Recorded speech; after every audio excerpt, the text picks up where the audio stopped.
Zee 24 तास एक पाऊल पुढे. नमस्कार, मी अजित चव्हाण. पासवर्ड श्रीमंतीचा विशेष कार्यक्रमामध्ये आपलं स्वागत. आठवड्याच्या शेअर बाजारामधल्या घडामोडी, महत्त्वाची क्षेत्र आणि कंपन्यांची कामगिरी तसंच शेअर बाजार विषयक महत्त्वाची संकल्पना आम्ही या कार्यक्रमातून तुम्हाला देत असतो. आमचे शेअर बाजार विषयक तज्ज्ञ राजेश तांबे देखील आपल्याला मार्गदर्शन करत असतात. तुम्ही तुमच्या शंका किंवा प्रश्न त्यांना थेट विचारू शकता. तेव्हा डायल करा आमचा टोल फ्री क्रमांक 1800-221010. यानंतर आपण पहिल्यांदा नजर टाकणार आहोत सरत्या आठवड्यामधल्या शेअर बाजारातल्या महत्त्वाच्या घडामोडींवरती.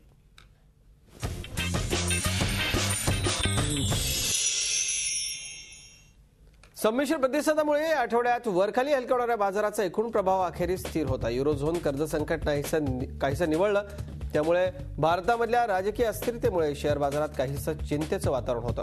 आठवड्याच्या 5 दिवसांपैकी 3 दिवस बाजार वधारला होता. सोमवारी 15 ऑक्टोबरला बाजार सकारात्मक पातळीवरती उघडला. चीनची जगामधली दुसऱ्या क्रमांकाची अर्थव्यवस्था आहे. चीनच्या निर्यातीत अपेक्षेहून अधिक वाढ झाल्याची माहिती समोर आल्यानंतर सोमवारी बाजार 38 अंशांनी वधारला.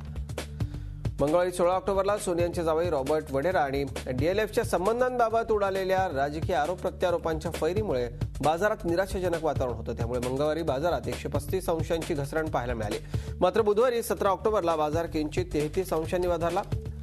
मुडी इन्व्हेस्टर सर्व्हिसेसनं स्पेनच्या कर्ज मानांकनांबाबत समाधानकारक निष्कर्ष नोंदवल्यामुळे युरोझोन कर्ज चिंता काहीशी कमी झाली आणि त्याचा काहीसा सकारात्मक परिणाम बुधवारी बाजारावरती जाणवला. गुरुवारी बाजारानं तब्बल 181 अंशांची उसळी घेतली. चीनच्या औद्योगिक उत्पादन आणि रिटेल विक्रीच्या वाढीचा परिणाम गुरुवारी बाजारावरती राहिला. मात्र शुक्रवारी 19 ऑक्टोबरला बाजार पुन्हा घसरला. जागतिक स्टॉक्स घसरल्यामुळे शुक्रवारी बाजारात 109 अंशांची घट पाहायला मिळाली. यानंतर आपण नजर टाकूयात विविध सेक्टर्स आणि कंपन्यांच्या कामगिरीवर.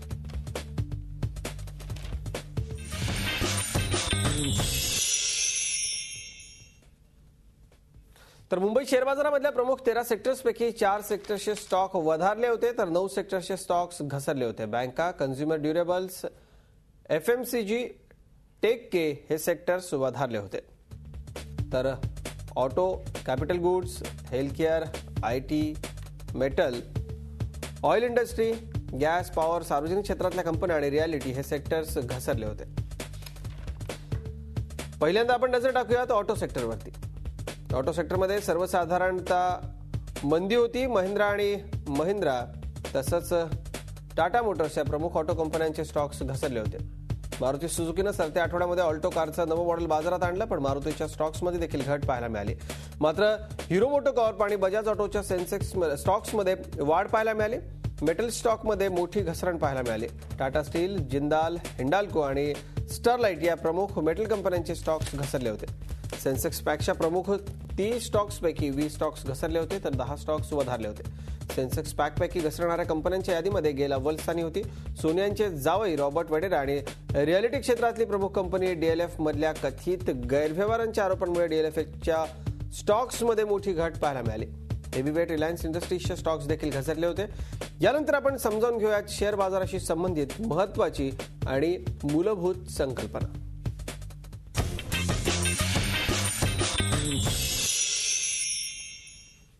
आज आपण शेअर बाजारात शेअर्स खरेदी विक्री कशी करायची हे समजावून घेणार आहोत. शेअर बाजारामध्ये वेगवेगळ्या ऑर्डर्सची नोंदणी करून शेअरची खरेदी किंवा विक्री केली जाते. या ऑर्डर्स नेमक्या कोणत्या हे आज आपण पाहूयात. प्रथम पाहूयात मार्केट ऑर्डर. शेअर बाजारामधल्या व्यवहाराची सर्वात सोपी ऑर्डर म्हणजेच मार्केट ऑर्डर. बाजारामध्ये तुम्हाला शेअरची प्रत्यक्ष खरेदी किंवा विक्री करता येत नाही. तुमच्या वतीनं आणि तुमच्या सांगण्यानुसार प्रचलित बाजारभावानुसार ब्रोकर तुमच्यासाठी शेअरची खरेदी विक्री ज्या माध्यमातून करतो ती मार्केट ऑर्डर. दुसरी लिमिट ऑर्डर. शेअर बाजारात प्रवेश किंवा बाहेर पडण्यासाठी लिमिट ऑर्डरचा उपयोग होतो. विशिष्ट शेअरची खरेदी करताना त्या शेअरच्या प्रचलित बाजारभावापेक्षा कमी किमतीत खरेदी करण्याची सूचना तुम्ही बाय लिमिट ऑर्डरच्या माध्यमातून ब्रोकरला देता.